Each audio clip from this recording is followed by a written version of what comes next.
सोचो अगर तुम्हें हर बार ट्रेड लेने से पहले यह पता चल जाए कि बड़े पैसे वाले लोग यानी इंस्टीट्यूशनल ट्रेडर्स मार्केट में किस जगह घात लगाए बैठे हैं। सोचो अगर तुम्हें चार्ट पर छुपे हुए वो निशान दिखने लगे जिन्हें देखकर बड़े खिलाड़ी एंट्री और एग्जिट लेते हैं। क्या तुम भी हर बार अपने स्टॉप लॉस हिट होने से बच सकते हो? क्या तुम भी इस गेम को अपने कंट्रोल में ला सकते हो? अब जरा अपनी पिछली ट्रेड्स को याद करो। कितनी बार ऐसा हुआ कि तुमने एक स्ट्रॉन्ग सपोर्ट पर बाय किया, लेकिन प्राइस पहले नीचे गई, तुम्हारा स्टॉप लॉस लिया और फिर वही प्राइस ऊपर भाग गई, या फिर एक रेजिस्टेंस के पास सेल किया, लेकिन प्राइस ने तुम्हारे स्टॉप लॉस के ऊपर स्पाइक मारा और फिर गिरने लगी। ऐसा लगता है जैसे मार्केट को तुम्हारे ट्रेड की खबर थी। असल में सच यही है, मार्केट एक खेल है और इसमें छोटे ट्रेडर्स की सबसे बड़ी गलती यही होती है कि वे सरफेस को देखते हैं, असली गहराई को नहीं। लेकिन अगर तुम ये समझ लो कि प्राइस कैसे चलता है, बड़े प्लेयर्स कैसे सोचते हैं और मार्केट स्ट्रक्चर कैसे काम करता है, तो तुम उन लाखों ट्रेडर से अलग हो सकते हो जो हर दिन सिर्फ गैस मार रहे हैं। इसलिए अब वक्त है इस गेम को स्मार्ट तरीके से खेलने का। इस किताब के पहले हिस्से में हम बात करेंगे स्मार्ट मनी कॉन्सेप्ट के उस फाउंडेशन की जो हर नए और पुराने ट्रेडर को समझनी चाहिए। सबसे पहले समझो, मार्केट का मूवमेंट रैंडम नहीं होता। हर प्राइस मूवमेंट के पीछे एक लॉजिक होता है। बड़े प्लेयर्स, बड़े बैंक्स, हेज फंड्स, ये सब बिना लॉजिक के कभी ट्रेड नहीं करते। ये लोग चार्ट्स नहीं देखते, ये लोग साइकोलॉजी, लिक्विडिटी और पैटर्न्स पढ़ते हैं। और अगर तुम इन पैटर्न्स को पहचानना सीख जाओ तो तुम वही देख पाओगे जो ये लोग देख रहे हैं। अब सवाल उठता है, शुरुआत कहां से करें? शुरुआत होती है मार्केट स्ट्रक्चर से। हर मार्केट या तो ऊपर जा रही होती है यानी अप ट्रेंड, या नीचे यानी डाउन ट्रेंड, या फिर साइडवेज जहां कोई साफ डायरेक्शन नहीं होती। अगर प्राइस लगातार ऊंचे हाई बना रही हो तो समझो ट्रेंड अपवर्ड है। अगर लगातार नीचे लो बन रहा हो तो ट्रेंड डाउनवर्ड है। और अगर प्राइस बार बार एक ही दायरे में ऊपर नीचे हो रही है तो वो साइडवेज या रेंज बाउंड मार्केट है। अब यहीं पर सबसे पहली गलती होती है। लोग ट्रेंड तो पकड़ लेते हैं लेकिन एंट्री और एग्जिट नहीं समझते, और जब एंट्री गलत होती है तो स्टॉप लॉस हिट होना तय है। इसलिए जरूरी है कि आप ट्रेंड को प्राइस एक्शन से समझो, न कि सिर्फ इंडिकेटर से। अब यहां पर आता है सपोर्ट और रेजिस्टेंस का खेल। सपोर्ट वो लेवल है जहां प्राइस नीचे गिरते गिरते रुकती है और फिर बाउंस करती है। जैसे कोई गेंद जमीन पर गिरती है और वापस ऊपर जाती है, वैसे ही प्राइस भी सपोर्ट से ऊपर जाती है। रेजिस्टेंस वो लेवल है जहां प्राइस ऊपर जाते जाते रुकती है और फिर नीचे आने लगती है। लेकिन कहानी यही खत्म नहीं होती। प्रॉब्लम तब शुरू होती है जब प्राइस सपोर्ट को तोड़ देती है, जब प्राइस रेजिस्टेंस को पार कर जाती है और तुम सोचते हो कि ब्रेकआउट हो गया, लेकिन कुछ देर बाद प्राइस वापस उसी रेंज में लौट आती है। यहीं से शुरू होती है स्मार्ट मनी की चाल। इसे कहते हैं फेकआउट या स्टॉप हंटिंग। बड़े ट्रेडर्स जानते हैं कि छोटे ट्रेडर्स ने कहां स्टॉप लॉस रखा है। वो पहले प्राइस को वहीं तक ले जाते हैं, स्टॉप लॉस ट्रिगर कराते हैं और फिर असली डायरेक्शन में प्राइस को धक्का देते हैं। इसलिए कई बार तुम सोचते हो, मुझे लगा था प्राइस ऊपर जाएगी, लेकिन पहले नीचे गई और मेरा स्टॉप लॉस ले गई। हां, वो तुमसे जानबूझ कर लिया गया था। स्मार्ट मनी इस पूरे सिस्टम को कंट्रोल करती है और अगर तुम इसे नहीं समझते तो बार बार वही गलती दोहराते रहोगे। अब सॉल्यूशन क्या है? सॉल्यूशन है कि प्राइस को पढ़ना सीखो, ऑर्डर ब्लॉक्स को पहचानो, लिक्विडिटी जोन्स को समझो। बड़े ट्रेडर्स जब कोई बड़ा ट्रेड लगाते हैं तो वो मार्केट में एक फुटप्रिंट छोड़ते हैं जहां मार्केट कुछ देर के लिए रुकती है और फिर अचानक एक तेज मूवमेंट करती है। वहीं पर स्मार्ट मनी ने एंट्री ली होती है। अगर तुम चार्ट पर उस जगह को पकड़ पाओ तो तुम्हें असली मूवमेंट का अंदाजा लग सकता है। यह जगह होती है ऑर्डर ब्लॉक, जहां से मार्केट अचानक तेजी या मंदी दिखाती है और दोबारा वहां आती है तो फिर से बड़ा मूव हो सकता है। अब यह समझो, स्मार्ट मनी सिर्फ सपोर्ट रेजिस्टेंस नहीं देखती, वो देखती है लिक्विडिटी। और लिक्विडिटी वही होती है जहां सबसे ज्यादा ट्रेडर्स ने स्टॉप लॉस लगाया होता है।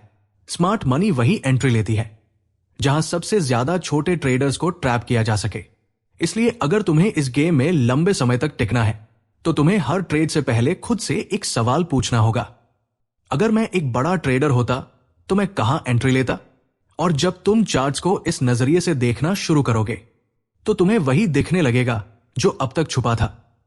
अब जब तुम्हें यह समझ में आने लगा है कि मार्केट में हर मूवमेंट के पीछे कोई न कोई मकसद होता है और बड़े प्लेयर्स सिर्फ प्राइस की दिशा नहीं बल्कि रिटेल ट्रेडर्स की मानसिकता को भी कंट्रोल करते हैं, तो अगला सवाल उठता है, मैं चार्ट्स को कैसे पढ़ूं? क्या मुझे दर्जनों इंडिकेटर्स लगाने होंगे या कोई आसान तरीका भी है? तो जवाब है हां, एक तरीका है और वो तरीका है प्राइस एक्शन। प्राइस एक्शन का मतलब है बिना किसी फालतू इंडिकेटर के सिर्फ प्राइस की चाल को समझना। हर कैंडल, हर मूवमेंट, हर रिजेक्शन एक कहानी बताता है और अगर तुम उसे पढ़ना सीख गए तो इंडिकेटर्स की जरूरत ही नहीं रहेगी।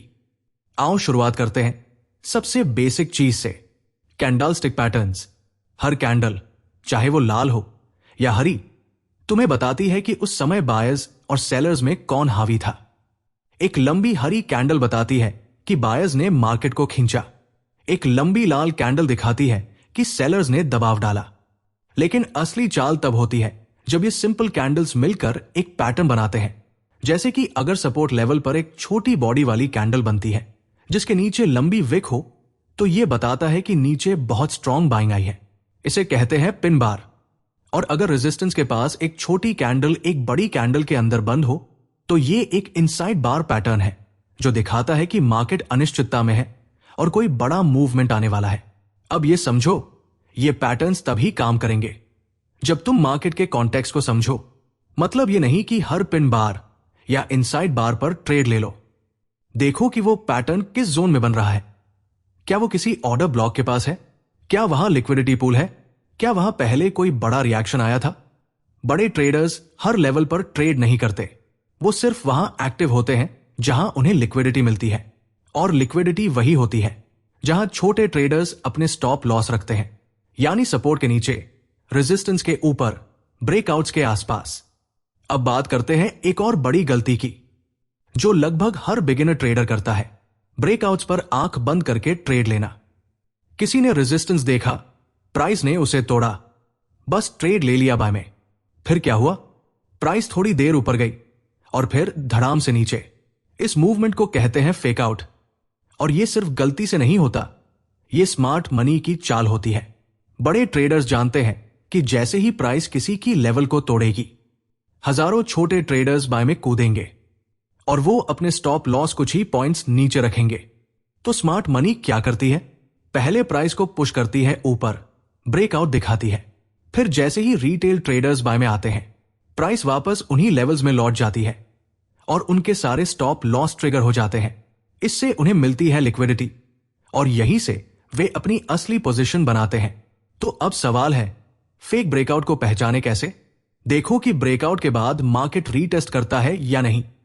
अगर ब्रेकआउट हुआ और प्राइस थोड़ी देर बाद उसी लेवल पर आकर सपोर्ट ले रही है और वहां से फिर से ऊपर जा रही है, तो ये एक कंफर्मेशन हो सकता है। लेकिन अगर ब्रेकआउट के बाद प्राइस बिना रीटेस्ट के नीचे आ जाए, तो समझो ट्रैप बिछाया गया था। अब बात करते हैं अगली ताकत की, जिसे कहते हैं ऑर्डर फ्लो।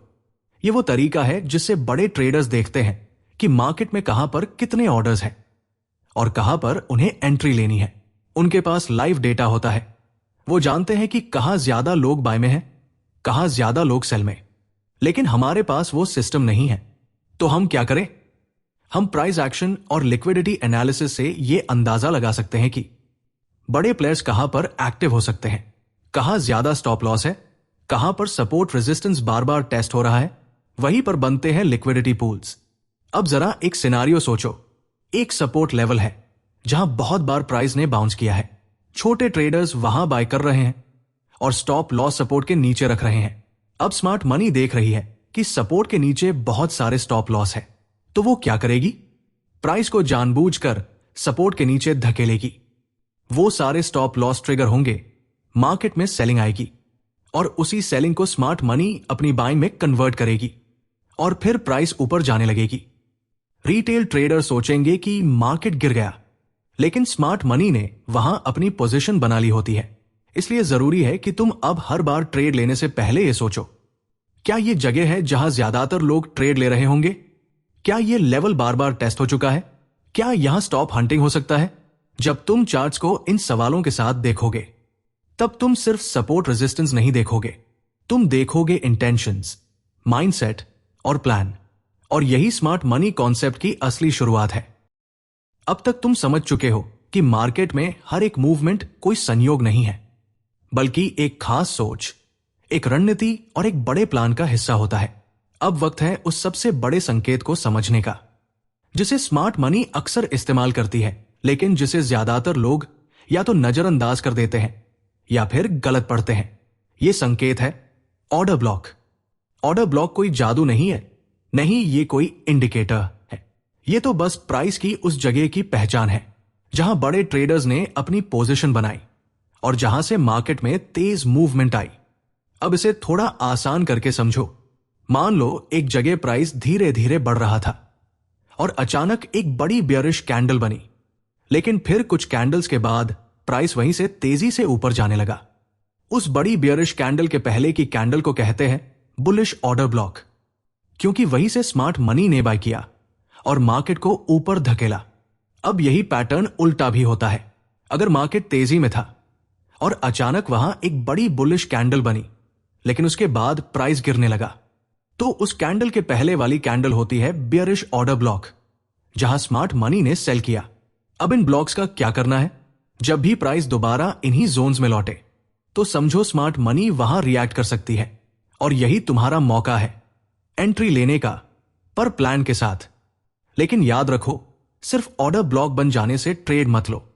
देखो क्या वहां पर कॉन्फ्लुएंस है, क्या उसी जगह कोई सपोर्ट रेजिस्टेंस भी है, क्या वहां कोई स्ट्रॉन्ग रिजेक्शन दिखा है, क्या प्राइस वहां बार बार जा चुका है या पहली बार पहुंच रहा है। जैसे जैसे तुम ये सारे एलिमेंट्स मिलाकर देखोगे, वैसे वैसे तुम्हारा कॉन्फिडेंस बढ़ेगा। अब बात करते हैं एक और एडवांस्ड कॉन्सेप्ट की, लिक्विडिटी स्वीप। लिक्विडिटी स्वीप का मतलब है जब मार्केट जानबूझकर किसी की लेवल के पार जाता है, वहां के स्टॉप लॉस को ट्रिगर करता है और फिर उल्टी दिशा में मूव करता है। इसे भी तुम फेक ब्रेकआउट कह सकते हो, लेकिन यह फेक नहीं होता, यह एक कैलकुलेशन होती है। मान लो एक क्लियर रेजिस्टेंस बना हुआ है और हर कोई उसे देख रहा है। सबको लग रहा है कि अगर यह टूटेगा तो बाइंग आएगी, तो लोग वहां बाय ऑर्डर सेट कर देते हैं और उनके स्टॉप लॉस नीचे होते हैं। स्मार्ट मनी क्या करती है?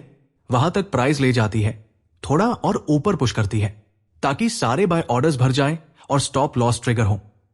फिर वहां से प्राइस नीचे गिरता है और जो लोग ट्रैप हुए थे उन्हें नुकसान होता है। इसे कहते हैं taking liquidity before the reel move. अब सवाल है, क्या मैं लिक्विडिटी स्वीप को पहले से पहचान सकता हूं? हां, कर सकते हो, अगर तुम ध्यान दो कि कहां पर मार्केट बार बार एक ही लेवल को छू रहा है और फिर अचानक तेज मूव हो रहा है। अब यहां से एक और कॉन्सेप्ट निकलता है, इंड्यूसमेंट। इंड्यूसमेंट का मतलब है रिटेल ट्रेडर्स को किसी डायरेक्शन में ट्रेड करने के लिए ललचाना। मान लो मार्केट एक बुलिश ट्रेंड में है, हर डिप पर लोग बाय कर रहे हैं और मार्केट हर बार ऊपर जा रहा है। अब स्मार्ट मनी क्या करती है? वो एक बार प्राइस को नीचे खींचती है ताकि लोग सोचें कि अब रिवर्सल हो गया है और पैनिक सेलिंग शुरू कर दे। इसी सेलिंग में स्मार्ट मनी क्वाइटली बाय कर लेती है और फिर मार्केट ऊपर एक्सप्लोड करता है। इस ट्रिक को समझना जरूरी है क्योंकि यहीं पर ज्यादातर ट्रेडर्स हार मानते हैं। अब बात करते हैं फेयर वैल्यू गैप की, या जिसे कुछ लोग इम्बैलेंस भी कहते हैं। जब मार्केट में बहुत तेज बाइंग या सेलिंग आती है तो कैंडल्स के बीच में एक ऐसा गैप रह जाता है जहां प्राइस ने ज्यादा देर तक रुककर वैल्यू एस्टैब्लिश नहीं की होती। स्मार्ट मनी इन गैप्स को भरने मार्केट को वापस ले जाती है ताकि वहां ऑर्डर्स फिल किए जा सके। तो अगर तुम चार्ट पर देखो कि 3 कैंडल्स बनी, पहली बेयरिश, दूसरी बुलिश और तीसरी और भी बड़ी बुलिश, और बीच में जो जोन है वो टच नहीं हुआ, तो समझो वहां एक इम्बैलेंस है। जब प्राइस उस जोन में दोबारा आए तो वहां से रिजेक्शन आ सकता है। और हां, याद रहे, यह कोई एक मैजिक सिग्नल नहीं है। Order block, liquidity sweep, imbalance, इन सबको एक साथ देखो, कॉन्फ्लुएंस ही कॉन्फिडेंस बनाता है। अब आखिरी और सबसे जरूरी बात, ट्रेड प्लान। अगर तुम हर सिग्नल पर ट्रेड लोगे तो लॉस पक्का है। हर एंट्री से पहले खुद से पूछो, क्या मुझे कॉन्टेक्स्ट समझ में आ रहा है? क्या प्राइस स्ट्रॉन्ग स्ट्रक्चर दिखा रही है? क्या रिस्क रिवॉर्ड मेरे हक में है? क्या मैं लॉस मेंटली एक्सेप्ट करने को तैयार हूं? अगर इन सवालों के जवाब हां में है तो ट्रेड लो, वरना चार्ट को रहने दो, सीखो, देखो और वेट करो, क्योंकि सबसे ज्यादा पैसा वही बनाता है जो सबसे ज्यादा पेशेंस रखता है।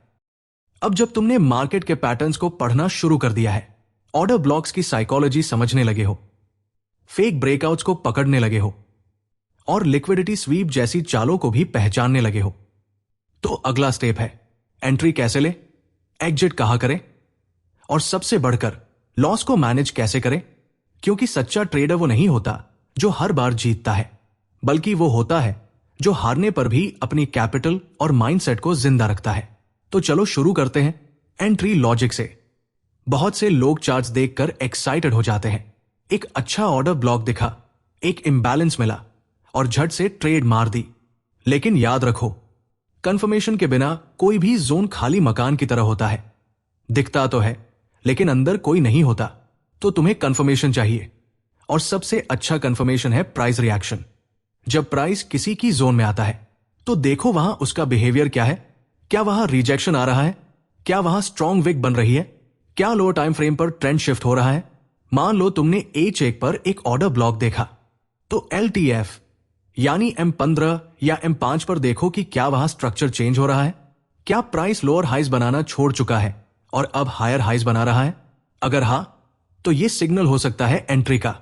लेकिन ध्यान रहे, तुम्हें मार्केट के पीछे नहीं भागना, मार्केट को अपने पास आने देना है। अब बात करते हैं entry type. Smart money concept में दो तरह की एंट्रीज होती है। लिमिट एंट्री यानी ऑर्डर ब्लॉक या इंबैलेंस पर प्राइस आए तो ट्रेड अपने आप ट्रिगर हो। कंफर्मेशन एंट्री यानी पहले प्राइस का रिएक्शन देखना, फिर स्ट्रक्चर शिफ्ट देखकर मैन्युअल एंट्री लेना। लिमिट एंट्री फास्ट है, ज्यादा आरआर देती है, लेकिन कंफर्मेशन एंट्री ज्यादा सेफ होती है। तो अगर तुम बिगिनर हो तो हमेशा कंफर्मेशन से शुरू करो, देखो, समझो और फिर कदम रखो। अब बात आती है एग्जिट की। एंट्री जितनी जरूरी है उससे ज्यादा जरूरी है एग्जिट। क्यों? क्योंकि एंट्री तो सही हो सकती है, लेकिन अगर तुम लालच में आ गए तो प्रॉफिट भी लॉस बन सकता है। एग्जिट के लिए दो चीजें ध्यान में रखो। फर्स्ट, टारगेट हमेशा ऑर्डर ब्लॉक के अगले की स्ट्रक्चर पर रखो, यानी जहां से प्राइस पहले रिएक्ट कर चुका हो। पार्शियल बुकिंग करना सीखो, यानी जैसे ही प्राइस थोड़ा मूव करे कुछ लॉट साइज निकाल लो, बाकी ट्रेल करो। इससे क्या होगा? तुम्हारा प्रॉफिट सिक्योर हो जाएगा और तुम मेंटली फ्री रहोगे। अब जो सबसे बड़ा सवाल है, स्टॉप लॉस कहां लगाएं? स्मार्ट मनी कॉन्सेप्ट में SL कोई रैंडम नंबर नहीं होता। SL हमेशा उस लेवल के बाहर होना चाहिए जहां से तुम्हें पता है कि ट्रेड का आइडिया इनवैलिड हो जाएगा। मतलब अगर तुम बुलिश ऑर्डर ब्लॉक से बाय कर रहे हो तो SL उस ऑर्डर ब्लॉक के नीचे लगाओ, और हां, SL टाइट मत लगाओ ताकि नॉर्मल फ्लक्चुएशन में SL ट्रिगर ना हो। अब बात करते हैं रिस्क मैनेजमेंट की। कितनी बार ऐसा हुआ है कि एक लॉस के बाद तुमने रिवेंज ट्रेड लिया, या फिर एक बड़ी जीत के बाद ओवर कॉन्फिडेंस में आकर सारी प्रॉफिट खो दी? यही साइकोलॉजी है जो अकाउंट नहीं, माइंडसेट उड़ाती है। इसलिए एक गोल्डन रूल याद रखो, एक भी ट्रेड ऐसा नहीं होना चाहिए जो तुम्हारे पूरे कैपिटल को खतरे में डाले। हर ट्रेड पर सिर्फ 1% या मैक्स 2% रिस्क करो। एक दिन में 2 से 3 ट्रेड से ज्यादा मत लो, चाहे कितने भी सिग्नल्स मिले। और सबसे जरूरी, लॉस को एक्सेप्ट करना सीखो। ट्रेडिंग एक प्रोबेबिलिटी का गेम है, यहां हर स्ट्रैटेजी फेल हो सकती है, लेकिन तुम्हारा डिसिप्लिन कभी फेल नहीं होना चाहिए। अब बात करते हैं एक और असली बात की। जर्नल रखना सीखो, हर ट्रेड लिखो, क्यों लिया था, कहां लिया था, क्या प्लान था, क्या हुआ और क्या सीखा। क्यों? क्योंकि यही तुम्हारा सबसे सच्चा मेंटर बनेगा। जैसे जैसे तुम पुराने ट्रेड्स को रिव्यू करोगे, तुम्हें खुद समझ में आएगा कि कौन सी गलती बार बार हो रही है। और ट्रेडिंग में लर्निंग वहीं से शुरू होती है जहां ईगो खत्म होती है। अब एक और बहुत गहरी बात, अगर सब कुछ सीख लिया तो क्या लॉस कभी नहीं होगा? होगा। स्मार्ट मनी कॉन्सेप्ट कोई मैजिक फॉर्मूला नहीं है। यह तुम्हें क्लैरिटी देता है, स्ट्रक्चर देता है, पर सर्टेनिटी नहीं देता। हर सिस्टम में ड्रॉडाउन आता है, हर ट्रेडर का बुरा वक्त होता है, लेकिन स्मार्ट ट्रेडर वही होता है जो उस वक्त अपने आप को टूटने नहीं देता। अब तक तुमने सीखा कि मार्केट कैसे सोचती है, बड़े ट्रेडर्स कैसे खेल खेलते हैं और कैसे तुम हर चाल के पीछे छिपी साइकोलॉजी को पकड़ सकते हो। लेकिन अब सबसे जरूरी सवाल है, क्या मैं इस नॉलेज को सच में अप्लाई कर सकता हूं? क्या यह सिस्टम मेरे लिए रोज काम कर सकता है? तो जवाब है हां, बिल्कुल कर सकता है। पर उसके लिए जरूरी है कि तुम सिर्फ चार्ट्स पर एनालिसिस ना करो, बल्कि अपने दिमाग के अंदर भी क्लैरिटी लाओ। ट्रेडिंग सिर्फ टेक्निकल नॉलेज का खेल नहीं है, यह एक मेंटल डिसिप्लिन का वॉर जोन है, जहां रोज तुम्हें अपनी भावनाओं से लड़ना होता है। तो चलो अब बात करते हैं उन फैक्टर्स की जो तुम्हें रियल टाइम डिसीजन मेकिंग में मदद करेंगे। सबसे पहले, सेशन अवेयरनेस। हर मार्केट सेशन की अपनी एक खास चाल होती है। एशियन सेशन आमतौर पर स्लो होता है, कम वॉलेटिलिटी वाला। लंदन सेशन, यहां सबसे ज्यादा लिक्विडिटी आती है, यही स्मार्ट मनी एक्टिव होती है। न्यूयॉर्क सेशन, यहां वॉलेटिलिटी और रिएक्शन दोनों पीक पर होते हैं। अब सवाल है, एंट्री कब ले? तो याद रखो, सबसे अच्छा समय है लंदन सेशन की शुरुआत, जब मार्केट लिक्विडिटी गैदर करता है। स्मार्ट मनी क्या करती है? एशियन सेशन में प्राइस को रेंज में रखती है। लोग सोचते हैं मार्केट स्लो है, फिर जैसे ही लंदन खुलता है एक सडन मूव आता है, और यहीं से शुरू होती है ट्रैप की कहानी। तो अगर तुम ये पैटर्न पहचान पाओ तो तुम एंट्री से पहले ही समझ सकते हो कि मार्केट क्या सोच रही है। अब एक और गहराई, time of the day behaviour. जैसे इंसानों की एनर्जी दिन में बदलती है, वैसे ही मार्केट की साइकोलॉजी भी बदलती है। डे की शुरुआत में मार्केट लिक्विडिटी ग्रैब करता है, मिडे में कंसोलिडेशन होता है, एंड में प्रॉफिट बुकिंग या रिवर्सल देखने को मिलता है। इसलिए हर एंट्री से पहले देखो, क्या ये राइट टाइम है? अब बात करते हैं इमोशनल बायस की। बहुत बार तुमने सुना होगा, ट्रेंड इज योर फ्रेंड, लेकिन फिर भी तुम बार बार काउंटर ट्रेड ले लेते हो। क्यों? क्योंकि तुम्हारा मन एक लॉस का बदला लेना चाहता है, या एक मिस्ड अपॉर्चुनिटी का रिग्रेट तुम्हें बेचैन कर देता है। इसलिए जरूरी है हर दिन एक साफ ट्रेडिंग प्लान बनाओ, जिसमें लिखा हो आज मार्केट कौन से फेज में है, कौन सा सेशन चल रहा है, कौन सा जोन मेरी वॉच लिस्ट पर है, क्या स्ट्रक्चर ब्रेक हुआ है या नहीं। और फिर उस प्लान से मत भटको, क्योंकि एक अच्छा ट्रेडर इंप्रोवाइजेशन से नहीं, डिसिप्लिन से जीतता है। अब बात करते हैं कंसिस्टेंसी की। स्मार्ट मनी कॉन्सेप्ट कोई गेट रिच क्विक फॉर्मूला नहीं है, यह एक सिस्टम है जो तुम्हें सही माइंडसेट देता है, एक नजरिया देता है जिससे तुम लंबे समय तक टिक सकते हो। कंसिस्टेंसी का मतलब यह नहीं कि हर दिन जीत होगी, बल्कि यह कि हर दिन तुम्हारा अप्रोच एक जैसा होगा। तुम एक स्ट्रैटेजी को 2 दिन चलाओ, 3 दिन छोड़ दो, तो कुछ नहीं बदलेगा। लेकिन अगर तुम 3 महीने तक एक ही प्रोसेस को फॉलो करते रहो, लॉसेस को एनालाइज करते रहो, एंट्रीज को रिफाइन करते रहो, तो मार्केट खुद तुम्हें रिवॉर्ड्स देना शुरू कर देती है। अब आखिरी और सबसे जरूरी बात, सिंप्लिसिटी। स्मार्ट ट्रेडर वही है जो कॉम्प्लेक्सिटी को सिंप्लीफाई कर देता है। एक क्लीन चार्ट, एक क्लियर स्ट्रक्चर, एक काम माइंड, बस यही चाहिए तुम्हें जीतने के लिए। जितना तुम इंडिकेटर्स, टूल्स और गैसवर्क में उलझते जाओगे, उतना ही कंफ्यूजन बढ़ेगा। मार्केट को एक लैंग्वेज समझो, और स्मार्ट मनी कॉन्सेप्ट उस लैंग्वेज का डिक्शनरी है। अब जब तुम इस ऑडियो बुक के इस आखिरी पड़ाव तक पहुंच चुके हो, तो एक बात साफ है, अब तुम्हारे पास वो नजरिया है जो 90% ट्रेडर्स के पास नहीं होता। अब जब अगली बार तुम चार्ट खोलोगे, तो तुम कैंडल्स नहीं देखोगे, तुम प्राइस के पीछे छिपी मंशा पढ़ोगे। अब तुम्हें पता होगा एंट्री क्यों करनी है, एग्जिट कहां करनी है, और कब बिल्कुल कुछ नहीं करना है।